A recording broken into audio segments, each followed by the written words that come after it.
Hi, Mochismo Eugene, another video from Exit Strategy. Welcome. Please like, subscribe, share, give the video a thumbs up if you found it helpful, and pass it on if you believe someone else will benefit from it. I'd appreciate that. Waiting on my friend, my buddy, an acquaintance, a guy that owns, matter of fact, let's turn it around. A guy that owns this space here, and he allows me to bring waste over, whether it's green waste or concrete. And I've had this on my trailer since I broke my foot, so I'm trying to get it off. And he has a machine with a forklift attachment to take it off, the bigger pieces of concrete, because me and 10 other guys wouldn't be able to pick it up. It's a solid piece of concrete. But I got thinking about the elderly couple as I awakened from narcissistic abuse, and how when one demon leaves, 2 or 3 more come in, and they want to kind of capitalize and finish the job and breaking you down. And how they'll do it, this elderly couple, they began to give me money. I told you the story. They even wrote me a blank check for $5,000 to retain an attorney of their picking or their choosing or their recommendation, to which I immediately determined or detected that he in fact was a narcissist himself. And it just went from one bad thing to the next. And I was able to be in tune to this stuff. Anyhow, they offered me some land. And right way, even if I wasn't awake to narcissistic personality abuse, I know people can renege on things. So what I did was, and I'm awake now, but I'm not really in tune to the fact that this elderly couple, in fact, are narcissists too. So when they offered me the land, and many in past chosen ones, you'll be like, okay, I understand that. Well, let's do it legally and draw it up, and so it's binding. And they was like, no, don't worry about that. We don't have to do all of that. It's yours. We giving it to you. We don't need to pay no lawyers. And so came the day shortly thereafter, I assessed it, looked at it, and the elderly guy, narcissist, said, yeah, we did a perk test here and it didn't pass. I know it's not going to pass, blah, blah, blah. But I called the guy up and I paid for it and everything, and he's going to look at it and hopefully it passed, but I just know it's not. He was very, very, very pessimistic about it. I don't say condescending. He's pessimistic about it. At the same time, offering me the land. So guy comes, did the perk test. The perk test passed. So we were able to establish that it is a space that could be break ground for a building. So we went on thereby after that. That's beautiful, isn't it, guys? Just crossed that ravine. A lot of people would say, man, I don't want to live all the way out there. This is nice. There's a guy who has a channel, Andrew Camerata. I'll go back to the story in a second. Andrew Camerata. He lives in upstate New York as well, and I love his channel, man. This guy built a shipping container castle. A lot of you may already know who he is. He makes about $1 million a year in content creating, but I think he makes way more than that. He's property maintenance. He's just a regular everyday guy. One of the realest content creators you ever want to see. Very authentic. He maintenances his own equipment. He buys it cheap. And now he can actually buy pretty much any piece of equipment he wants. He has like a military. It just has a ton of stuff. Go check his channel out.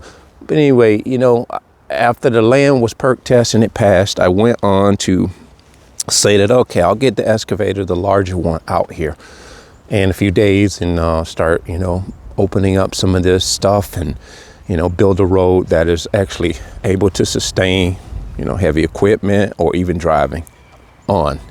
And he say, no, I have my tractor and da-da-da-da. You can use the other tractor, my wife's. So they had these little small John Deere tractors with a little bucket on it and, had like a lawnmower attachment. It's basically a garden tractor. And so he prided himself in jumping on this thing, and he was like, no, we don't need to rent no equipment. Oh, I got it. And I was like, well, being that that's a smaller machine, we would be here days. I say, but if I could come in with the bigger excavator and you also can use your bucket, your machine, it would definitely make things a lot easier and quicker. I say, because, you know, I do my own business and I don't really want to, you know, since it's such a drive from where I live, I'd rather be able to do this in a day rather than days. Oh, do what you want to do. You know, got really, really grouchy about it. And I was like, not a big deal. You know, we can work together. Had me go out and show the kids the land and everything, because I was hesitant to do that. I say, no, I don't really want to show. He said, bring the kids up, let them see it. I was like, nah, I think we need to get a little further along, and then it'll be a nice surprise for them. So he kind of impressed upon me to come on and go ahead and show them, and I showed them, and they was excited about it, even though this is like maybe 30 minutes outside of where, well, actually about 20 minutes away from actually the nearest store, but I was okay with that. And the kids would possibly have gotten into another school out there in an area where they would have been away from all their friends. But I think on the side of caution, I was looking at the betterment of our sanity and serenity and the sanctity of us as a family, being that I've experienced so many atrocious interactions with relationships. Oh, I say so many, maybe 4 or 5. That's so many, that's a lot. Over my 30 years of, you know, trying to have just a normal relationship. And so I wanted to get away from just, you know, just something that was comfortable and just endeavor to do something that was outside of my comfort zone. And when you awaken as empath, you desire to do that more so than you ever did. And so offering me this land, I was like, oh man, this is a godsend. And then they gave me the $1,000 out of the blue. So you don't have to pay this back to us. And so back to the story of the excavation and everything. He got grouchy about it. I went home and I think I called him and I say, you know, I'm going to get ready and bring the machine up in a couple of days. I said, I just want to talk to you about some things and make sure that we're on the same page. And he's like, oh, do what you want to do. And hung the phone up. And I just thought that was really, really weird. You know, all of this harmonizing, wanting to do for me and my children, seeing that we had just experienced this stuff. I didn't think they understood wholeheartedly a narcissist or narcissistic personality disorder, because you'll notice people don't reply to this, to which most people have no clue. And they'll empathize seemingly. It'll be fake empathy a lot of times, especially if they're narcissists themselves. And so they will come in and try to finish the job. They will have you dependent on them, and then they'll snatch the rug from under you. Have you sleeping on the cold floor, literally. So I told you the story about how he, you know, hung the phone up. I called back, his wife answered the phone. I was like, what's going on with him? You know, I don't know what's up. You know, we having such a good relationship. And just when I brought up, you know, being in a bigger machine, he's just got bent out of shape. Oh, I don't know what's going on with you and him. And so she was very dismissive when I explained to her just in that instance what I found or discovered to be the problem. And so dismissiveness, I was like, you know, I say, well, just talk to him, tell him it's not a big deal. He can use his tractor. And I just want to help him understand that what I'm saying is not discounting the fact that he can use his machine, but the bigger machine would definitely help grab the trees, the limbs, things that I'm not going to do manually when I can let a machine do it. I said, you know, logically speaking. She said, all right, I'll talk to you later about it. And so right away, when she started sounding sort of hesitant and dry, I'll say dry for lack of a better word, the uninterestedness in that conversation kind of told me something was just so much way off. And putting it all together, you know, being, you know, pessimistic about the perk test, all the way up to when I talked about the machine, all the way up to him trying to encourage me and just insisting the kids come look at this land and nothing was secured legally. Start putting all this stuff together. I was like, this doesn't sound right. And this was before, I think, the check they gave me, or whatever order it came in. I think it was before the check. Obviously it was. Or it could have been after. Whatever the case is, they were just kind of just showering me with all of these fake gifts of support. So when I gave that check back, that was a sign to them that I knew something was not well with a lot of different things. And they saw that I was putting things together. And this is what bothers narcissists, when they realize you're chewing through the ropes as fast as they can tie you to them. And metaphorically speaking, they start to really distance themselves from you because they want to be the first ones to like discard you. And this is what they're detecting, that you're about to bounce. You're about to get some space between you and that situation that's trying to hypnotize you to them. And so all in all, it ended up, you know, I never really even talked to the old man again. It's kind of like it went nowhere. And I heard got a text from the wife.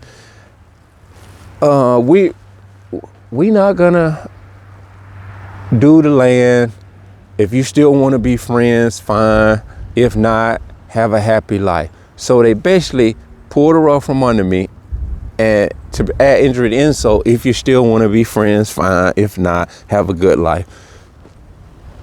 And that is like salt in a wound there. And this is what a narcissist is known for. It has you standing there with your mouth open, gasping, like, what? You know, there's no words to explain how you feel. But being that I had already began to educate myself prior to this demonstration of fake, phony friend, I was readily able to get it. And therefore, the healing, the disappointment was not as bad and drastic. Thereby, the healing intensified because I began to gravitate more towards narcissistic personality disorder and the learning and educating myself about it. That's why I try to tell everyone here on this channel, I'm not just popping my gum. There is some very deceitful, disturbing, discreet things that narcissists will do to continually F with your mind. They will tease you with trinkets and preferential treatment, seemingly, but it's all a facade. To have someone offer you land free of charge, that goes back to the days of old when people would do something like that for people. And I'm sure there were instances even back in the days of old where there was a lot of reneging on promises. Broken promises is what they will give you. And this brought back memories, man. Someday I will attain land such as this. Andrew Camarada, he owns, I don't know, he's bought some more land since he started his channel 3 to 4 or 5 years ago. And he lives way up in the Adirondacks, way away from everybody and everything. He doesn't have this much space clear of his house like that house over there. But he definitely, he's a winner, man. He does it. He does that thing. So the narcissist will, wow, that's a lot of green waste down there. Seems like those trees could have been cut up for wood, but I don't know. At some point, I guess he can retrieve them because you can kind of go in right there. But the thing is, you have to understand, narcissists don't have your best interests at hand. They have their interests at hand. And that's just the way the cookie crumbles, guys. So here we are in nature of a different sort, up at the top of a hill where a lot of nothing is, but it's always something to a person like myself, because this is what country boys and girls, we love this stuff. So just hang in there, guys. Keep your head on the swivel in a healthy way, not in a paranoid way. Just stay in tune, stay latched on to something that relates to this personality disorder on a daily. And I emphasize on a daily.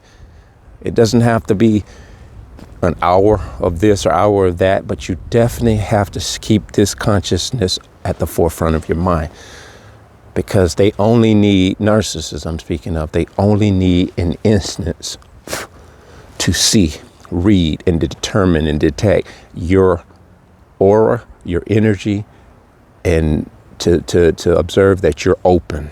And when you're open, that's when they can stick their foot in the door, and thereby go on to try to dismantle your state of mind, your peace, and all the good things that God provides us as empaths and chosen ones, so we can go on to feed and facilitate other people's well-being.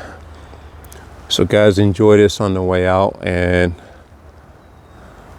just know there's many more videos to come, a lot of which may not interest you as far as the scenery, but I'm sure a lot of you guys may appreciate just the real serenity of being out in nature and discussing this topic that a lot of people have no clue about. That being said, bless.